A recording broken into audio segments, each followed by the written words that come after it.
Hello everyone, on behalf of Ravenclaw, I'd like to welcome you today. We're looking forward to talking with you today about sociological criticism.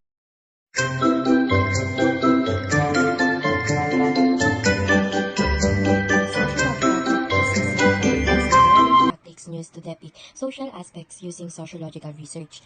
Kenneth Burke popularized this type of literary criticism in his article, Literature as Equipment for Living. Sociological critique is influenced by new criticism, but it also incorporates a sociological element. There are many sub-classifications of sociological criticism, two of the most prominent being Marxist criticism and feminist criticism.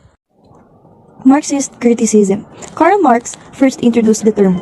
Most Marxist critics working in what is now known as the early period. Most Marxist critics subscribe to what has come to be called vulgar Marxism. According to Marxists, literature itself is a social institution and has a specific ideological function. The English literary critic and cultural theorist Terry Eagleton defines Marxist criticism as the analysis of class struggle and relation of production. Sociological criticism disadvantages. First, it may impose critics' personal politics on the work in question and then evaluating it according to how closely it endorses the ideology. Second, there is a tendency that can lead to reductive judgment because an author may illustrate the principles of class struggle more clearly and will be judged superior because of this. The story that we will use as an example of social criticism is the story of Miss Kate Chopin. The title was The Story of an Hour. A male-dominated culture curtailed many women's rights, freedom, and overall independence during the 19th century.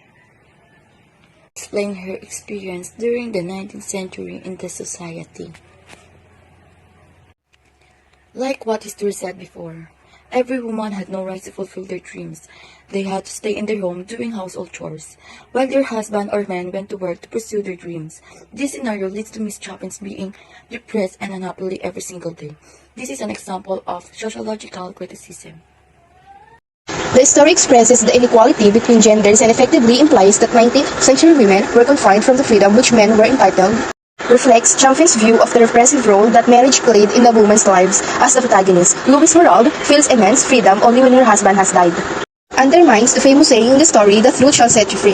Mr. Merald finds freedom in the false belief that her husband is died, and dies when she faces the truth. An analysis of criticism of the movie. Overall, the critics rather enjoyed this film just like any movie if they don't have its flaws. Mostly, critics like the film the script is well written and the central character strongly developed.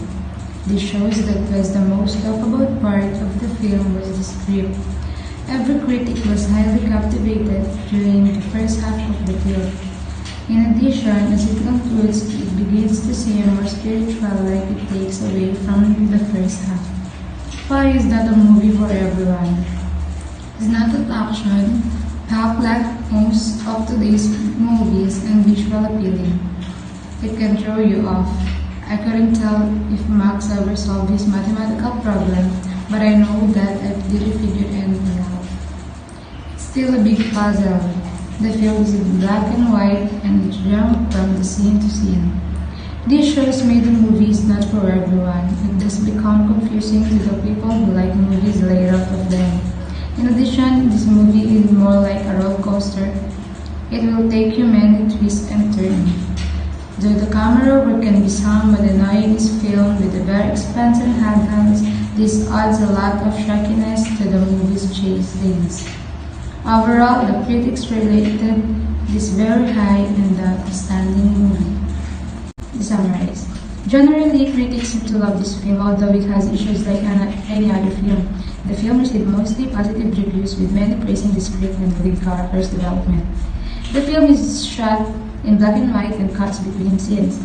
This demonstrates why the film is not for everyone. It might be perfect for those who prefer their movies to be plotted out of them. Overall, critics give this film a very high rating and praise it. Example review paper that shows the approach is used. This example review paper is Social Criticism in the Yellow Wallpaper by Charlotte Perkins Gilman. The Yellow Wallpaper as a social criticism. Traditionally, men have held the power in society. women have been treated as a second class of citizens with neither the legal rights nor the respect of their male counterparts.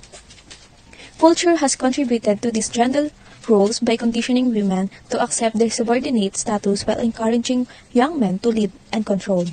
Feminist criticism contends that literature either supports society's patriarchal structure or provides society's criticism in order to change this hierarchy.